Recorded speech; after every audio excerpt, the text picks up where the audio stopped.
Hi there, welcome to Homekeepers. Hey, grab yourself a cup of tea and stay with us. I think you're going to find this program so very interesting, and I want to thank you for tuning in. If you're brand new, don't let it be the last time, because we have connected with a lot of wonderful people through the years, and it's wonderful when we get these new friends joining us. So hope you'll be back for more and more of the programs. Today we're talking about something that is so encouraging to me. I have, for some time, griped about the lack of life skills being taught in our schools. You know, a lot of our schools are indoctrinating our kids. They're not educating them. And I feel it's important to know how to write a check or, you know, balance a checkbook and handle money and so forth. Well, it's happening through the Dave Ramsey Ministries, and a lot of you know that name very well, and he was listed in Time magazine as one of the most influential people in the United States a couple of years ago. You know, they give you that rundown every year. And I don't know how exactly it got in there, but my guest will tell me how, but it's getting in the public schools. And as I began to study it, I had no idea the depth, the detail that they're teaching young people about money, and that you really shouldn't live from credit card to credit card to credit card. And that's very encouraging. That's a real life skill. So Deborah Roseman, you know her very well. She's been on this program many times. And a new friend, Tiffany Brown, who is an area director for Young Life. Now, Young Life is a ministry to young people. And guess what? When I was 16 or 17 years old, we had Young Life meetings at my home. And I'm a great-grandmother now. That tells you that's a very important ministry. And I thank God that I found out that it continues. So I'm so glad to have these ladies on and for you to meet Tiffany for the first time. And I'm going to join Stephanie. We're going to fix Italian chicken strips. Don't you like the way they cut up the chicken breasts now? You know, and you can pick them up that way. They're a lot easier to handle, better portions and all. So we'll show you how to kind of deep fry one of these with an Italian flavor. And before I join her, though, I really want you to have this booklet, Learn to Pray. There are 66 passages about prayer in here. And remember, Jesus kind of prayed all the time. And Jesus was a great educator, and the disciples were pretty good students, because remember, they asked him questions. One of them was, what will be the sign of your coming? And he gave them that. And then one time they were all together, and he said, teach us to pray, Lord. Isn't that a wonderful question? Have you ever thought, well, maybe I really don't know how to pray, you know? And there are a lot of instructions in the Bible. This is yours for any gift to the ministry. You can write to me. That address is on your screen. Box 6922, Clearwater, Florida 33758. Or write or call us at 1-800-229-0059, and we'll get it out to you. And I'm smelling things cooking over here. And Stephanie, yes. So good. Yes. So we've got eggs and water here. Right, mixed up. And then we're going to have breadcrumbs, Parmesan cheese, Italian seasoning, and garlic salt. So this is just, you know, sometimes you get in ruts at home, okay? Mm-hmm. I make chicken tenders all the time, but I never add like different seasonings. It's always the same. So this just lets you know you can make them a variety of different ways. Different flavors. This, you know what I think this would be good of? Because the Italian seasonings, if you had a marinara sauce just to dip, like a dipping marinara sauce. I could go for that. Yeah. So breadcrumbs, cheese, Italian seasonings. And most of the stuff you probably have at home. Yep. And garlic. It's been sitting here for a while. Yeah, so. You know, we put it in an hour before, but in Florida, there's lots of moisture. Yeah. So. Well, that's been sitting here since this morning. So. That's it. Okay, so we have eggs, we have chicken, we have the toppings, and it's just so easy. And then I have oil going, right? Now, air frying is the big thing right now. I make chicken in the air fryer, and it's delicious and much more healthy than this, okay? Will you bring your air fryer someday? Yes. Let's do something? It's the best wings you'll ever have, I promise. Oh, okay. Yes. I look forward to that. I've wanted to see a demonstration of something being air fried. I won't buy wings at a restaurant anymore because Are they're they so that good? And they're so much more healthy because they're not deep fried. So would you put it in the air fryer just like sure. that? Yep. With that coating on it? Yep. Yep, so good. So, and then you just deep fry it, probably 5 minutes on each side, but it depends on how thick they are. Well, I mentioned at the top of the show how I appreciate them being cut like this. Yeah. This is Arthelene Rippy size right here. The chicken breasts are so big They're now. ginormous. They're I cut them down. I get them and I cut them down and freeze them. And that's They're probably too what big. they've done with this. They've just cut it down. Yeah. Made several. That's a good sized portion, I think. Yes. Yes, she does. Okay, so we're deep frying, right? Okay. So I have some that are already cooked. Mm-hmm. I'm gonna get out. Well, I think So the key put to it this right on one here. is that mixture of those are seasoning. beautiful. Oh, that's gorgeous. Look at how beautiful. I love when things actually work. You're going to try and take a bite? It might be pretty it's hot. It's going to be super hot, so that makes good television right there. Oh, yes, that's beautiful. Oh, yes, that's hot. It's very hot. Okay, give me just a moment. Is the seasoning good? It's hot. Look.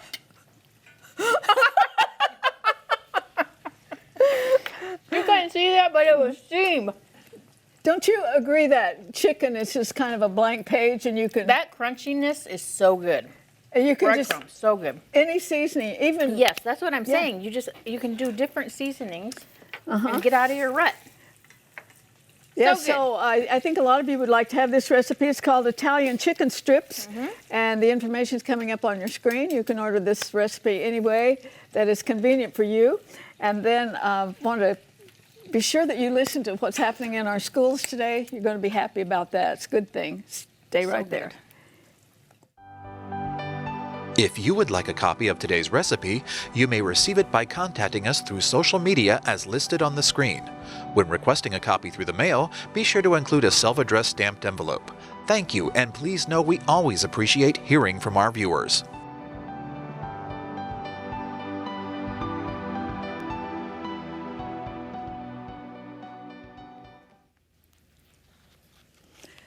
Well, I'm so happy to meet a new friend today, Tiffany Brown, and she has come with Deborah Ray, as most of you are very well familiar with Deborah. You've been on a lot of programs here. Welcome, Tiffany. Well, thanks for having me. And I wondered, how did you two get together on this? How did we get together? We talked about it. Yes. She mentioned it, and then I ran with it, right? Yeah, I got invited to an area before COVID, fall breakfast for Tampa Urban Young Life. Found out there was a Pinellas Urban Young Life. Knew that Jim Dyson, who is legendary in our community as well as the Young Life community, was from my church. So it just, as you know, God does, it just all fell together. Well, did this get into the schools through Young Life? Is there a connection there? Not really, but there is, because my passion for the last 2 years, when somebody brought me that book, God and Money, it's like, whoa, how did I not see this in Scripture? Is as importantly, all of our middle school and high school students really need these life skills, but is anybody paying attention to what God is teaching us about money? And that was the opportunity to make Tiffany's acquaintance, and she put on a finance day for middle school students. That was just... Now, these are public schools. Yes. Wow, that is just awesome. I just give a quick background of my thing with money. My grandparents came over from England, and they worked. They wouldn't have taken welfare if you'd have shoved it at them, and didn't make hardly anything. My grandpa actually patched streets in Greeley, Colorado, and my parents were quite. And so that's the way I grew up. You know, they were somewhat frugal and lived within their means. But I saw the credit cards coming into the United States of America, and I thought of that generation that's all they know. Yeah. What, they get 16, 17, 18, they get a credit card in the mail. And the most insane thing going on now is $100,000, $200,000 in student debt. Right, right. So you are getting these kids junior high, actually teaching them what God says about money. but still running into the fact that middle school students have never seen a check register, Yeah. don't know about budgeting, much less the fact that debt becomes so normal. I mean, just a way of life. And it's not taught. It's not taught in the home. So if you've never been taught that, then how do you know how to balance a checkbook? How do you know about saving or budgeting? So. Have they gravitated toward it as a real interest? Oh yes, we did a day of it. Now we're planning a week-long finance during the summer. Because who's not interested in money? In a fun way, yes. Also, I was thinking about all this before coming down here. The respect we ought to have for our money. We work hard for it. And then just do something silly, just throw it away. And so what you're doing is kind of stopping them in their tracks and let's think about this. And particularly knowing that we all know, people within our families or our acquaintances, people who are just born savers, or those people who are just born spenders, but that God teaches us that it's really His money, that we need to learn to be prudent stewards. We're not taking it with us. How do we give our time and our talents and our treasure to Him, to serve each other, to serve the kingdom? yeah, I haven't done the research myself, but I've heard people say that Jesus spoke more about money. Is that true? Anything else? Okay. And it's funny that when we were doing the finance day, once they had the money, their money, they looked at it a lot different. Yeah. They spent a lot different because it was their money. Yeah.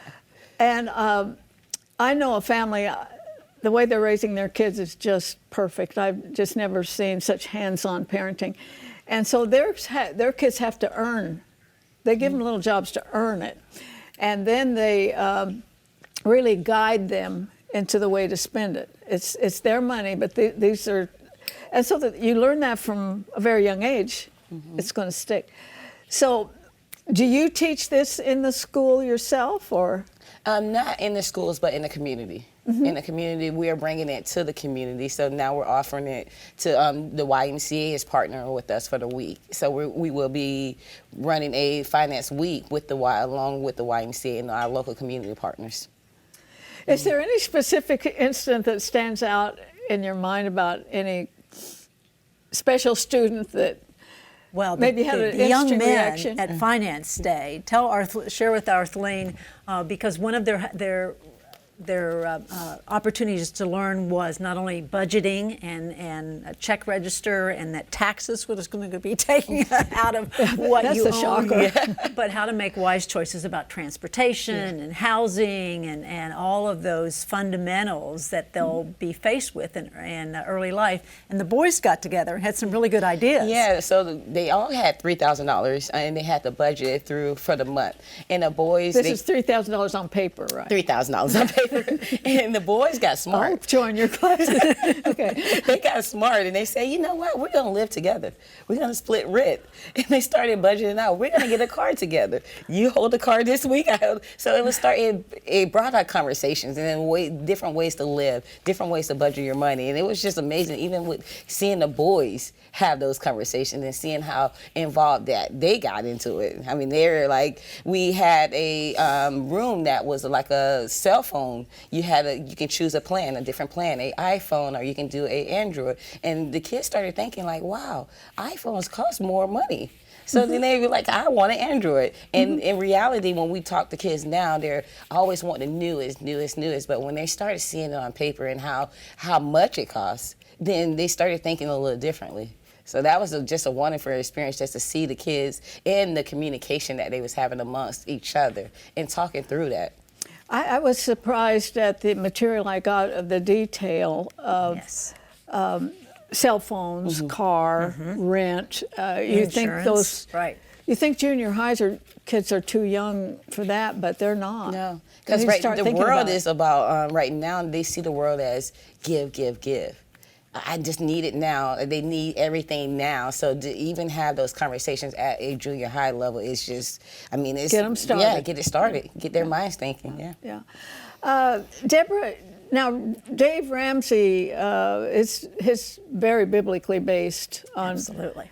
Absolutely. It's so plain how you're supposed to handle your money in the Scripture, and if you do, you're going to. Can't outgive God. It's Right. always amazing how He provides if we learn and respect that we can't become a slave to debt, that we all called to work. We have dignity in work, and that is truly His money. We are just the stewards. Now, these are public school kids, and so These are you middle school introduce students. giving Right. and as well. And how do you do that? They might not be church kids. May not be, But- but there are many ways to, Many to ways give of to our give, yeah. time and our talents and our treasure. But they certainly have the opportunity to learn should they want to and should their parents, because we had mothers show up as well who were interested in learning these skills. Learn that that's how God teaches us. And of course, when it's God's plan, you can't mess it up because He knows best. When you're talking to the kids about giving, what are their ideas? Do a lot of them go to church and they've seen people put money in an offering plate or something like that? They do go to church, some of them, and they do see people put money in the offering plate. And sometimes their conversation like, where's that money going? Is it going to the pastor? Just from things that they heard previously. But when we talked about giving and why we give, and even our ministry that we do, and then being able to share that what we do is a nonprofit, and in order for us to be able to do what we do is because people give. So explaining that to them on a different level and letting them see the bigger picture gave them a little freedom. So we did have a table area that's set up for tithing, and we seen kids going over there and they start giving, because based off of the conversation that we had about how important it is to give, not just to a nonprofit, but to help give back, serve in the community. It helps. I mean, we are the kingdom of God, so it takes a village. So even teaching them that now at a young age, then when they get older, hopefully and prayerfully that they go out and they use those skills. Some of the debt that we hear about in America it's heartbreaking, and except for medical, I would say, how'd you let that happen? Right. Of course, the number one cause of bankruptcy in this country is health care related costs. And of course, we know that 89% of those come from the lifestyle choices that we make. And it's always amazing to me. How much? 89%. 89%. Yeah. Of related things healthcare that- costs are due to the lifestyle choices that we make. Yeah. Wow. So you save money on both ends. Okay.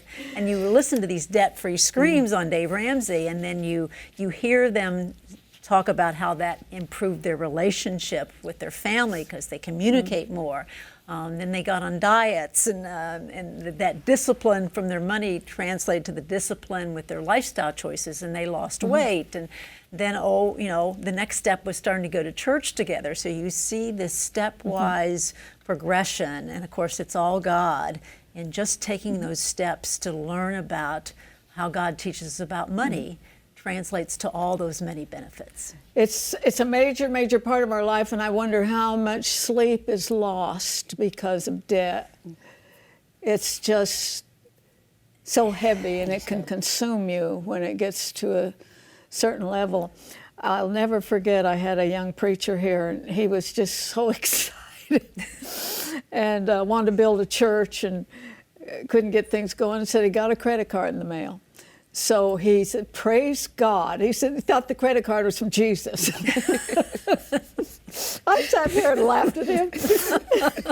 He said he got to building things. He finally had 6 credit cards and couldn't sleep at night. Then he read the Bible to see about how you're supposed to really build a church. And boy, he's done a 180. He's written a book with the same principles that are because we live in a the world that Scripture. the 3-year-olds on Sunday morning, I mean, they know you might not have money to stop, for the fast food restaurant going home, but if you got plastic, and it's like, how does a 3- and 4-year-old know that? Yeah. And what's that going to mean when they're 16 or 26 or 36, and now they're using credit cards to pay the other credit cards, and you're right, they can't sleep. And that's not good for their health. Exactly. If you just joined me, I'm talking to Tiffany Brown and Deborah Roseman, Deborah Ray. We call you whatever's closest to us. They're both my names. And they have been instrumental in teaching the Dave Ramsey method of handling money and junior high. Now, some seniors already had it, right? Yes. We're introducing it. Right, right. And it's one of the most encouraging things to me because this is something I've been harping on, the kind of thing that's going to help them through life. I took algebra, and I don't know why. I've never met anybody that used algebra. I got a minor in math, and I didn't get the life skills of finance, so I learned later in life by making all the mistakes. When you started teaching this, Tiffany, did you find some things in there that were personal to you? Oh, yes. I actually, before we even had the finance day, I went through the Dave Ramsey program. Finance wasn't taught in my home. We didn't talk about it.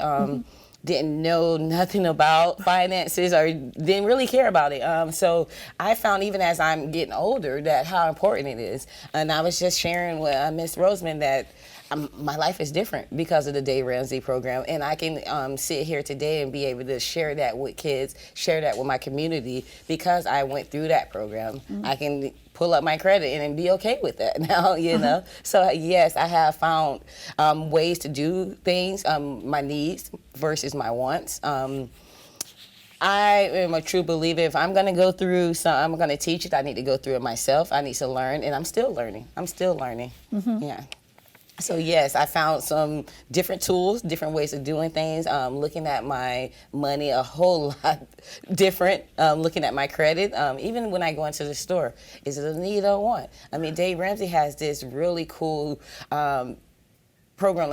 I didn't know the ounces and how much we pay for ounces, how much we pay for pounds on food. So if you go in the grocery store, you'll see it on the label. You can go to the Family Dollar, your local store, and just pick up a roll of tissue, but you're paying more for the paper per ounce versus going and buying in big boats, and it saves you more money. So just learning those little details and looking at things when I go into the store now, so, yeah.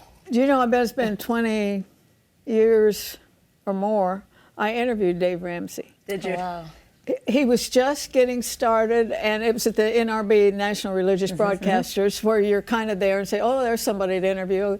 And so I didn't know much about him, and I don't remember anything about the Great personal interview. Testimony. But he went broke. But he was just getting started, Yeah. and he's made such a difference because he followed what the Lord says about money. And God knew that money would be very important to us. Yeah.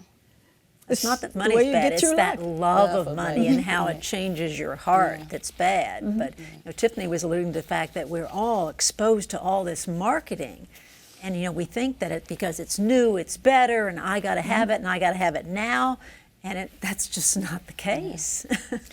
Yeah, I mentioned at the top of the program, I was surprised about the detail, teaching junior high kids about how to buy a car and the various ways you look at it. And also, I think the one that probably got their most attention was the iPhone, your personal little phone. And there's a lot of money to be wasted in that area, isn't there? Yeah. So Thanks to COVID, I've stood in lines outside the cell phone stores in the last month and heard these stories of people who are financing their cell phone for years, and then they want the next model, but they're underwater, and it's like, what? You haven't paid for 2 cell phones ago, but you're buying a new one, and that you're just rolling that debt. Oh, but it's only costing me this much a month. And it's like, no, let's look at the numbers. You've paid for that cell phone many times over, but they just don't see it that way. They don't get it. Someone has to come in and show them. Yeah. It's just, I want it because it's the new thing. So not knowing, looking at the price, not looking at how much it's going to cost. And with the iPhones, when we buy iPhones, they add different things to it. So it keeps going up and keeps going up. And in the kid's mind is like, I'm not cool if I don't have an iPhone. Not even looking at how much it costs, but Now, I need to have an iPhone. do you think you're changing those attitudes? Yes, and those discussions are happening in the home now. I'm a firm believer is we teach kids, and they're going to have those conversations with parents. They're going to ask those parents how much you're spending when they go through the drive-through. How much is lights? You know, my daughter actually went through the program that finance day, and she came home and she started doing things out the blue because she understood that I see what you go through. I see how much things cost. I mean, she started cleaning up and everything. No kidding. So I'm like, She's correcting you. Yeah. So, but it was something for her to start thinking about, like my finances, and start looking at, wow, how hard that, you know, my mom works and she's providing these things and how expensive these are. So it's working. I see it in my own daughter. So yeah. You know, when you sit back and look at it, it's a shame that it's taken this long to teach our kids. Yeah. They're willing to learn. Yeah. And we have the Jesus piece, and we want to introduce them to Christ, but we cannot do that when we have all these other barriers. Finances, and finances take you into depression. So if you don't have those things in order, I mean, how could you see the foot of Jesus, you know? So we work with kids, we work with youth, and our main thing is to introduce them to Christ, but we still have these other things that we have to introduce them to. I have been a follower of Dave Ramsey for a long time, and I listen to him when I can, and there's a real pattern that when people determine to do this God's way, Right. doors open, Right. they begin to make more money. Right. They come out of getting completely out of debt, making more than when they went in, and the blessing of God is on His Word. Right. And they see God's will for their life. So where they might be struggling and trying to find an answer, and you know, how can I do it? It's like, no. Just listen to God. He's got an answer that you haven't even thought of, and it's going to work every time. You give your will to Him, and He's going to help you. Well, we're just about out of time, but I'm so glad to introduce this to our viewers, and hopefully if you have children or grandchildren, that they'll run into this program somewhere along the way, because it could absolutely, completely change their life. There's so many people have taken their own lives because of debt. There have been suicides because of debt. That's not God's will, not at all. He wants you to have peace, and He wants you to be able to take care of yourself and your family. He wants you to not have that burden on you, but He wants you to be free in absolutely everything. So we are out of time, but please join me next time, and please remember there's no higher calling than that of a homekeeper, and a homekeeper keeps good books. See you next time. If you should miss a Homekeepers program, you can catch up by going to www.ctnonline.com. Click on CTN Programs and then on Homekeepers.